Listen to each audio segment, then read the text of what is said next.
నాగార్జున సాగర్ 100% మన భూభాగంలో ఉంది. మన ప్రాంతం.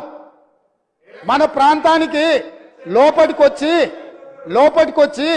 తుపాకులు పెట్టి ప్రాజెక్టులను ఆక్రమించుకుంటుంటే వీళ్ళ సహకారం లేకుండా వస్తాడా అధ్యక్ష? ఇంటి దొంగలు లేకుండా జగన్మోహన్ రెడ్డి గారు లోపలికొచ్చి నాగార్జున సాగర్ డామ్ మీద పహారాలు కాసే పరిస్థితి వస్తుందా అధ్యక్ష?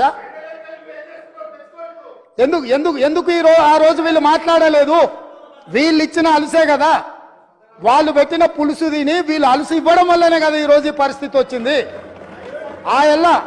ఆయల్లో రాయలసీమకు పోయినప్పుడు కల్వకుంట్ల చంద్రశేఖరరావు గారు, ఈనాటి మంత్రి శ్రీమతి రోజా గారు పెట్టిన రాగి సంకటి రొయ్యల పులుసు తిని రాయలసీమను రతలాలసీమం చేస్తా అని చెప్పి మాట ఇచ్చి బేసిన్లు లేవు, బేసిజాలు లేవు, మీరు కొట్టుకపోండి అన్నాడు.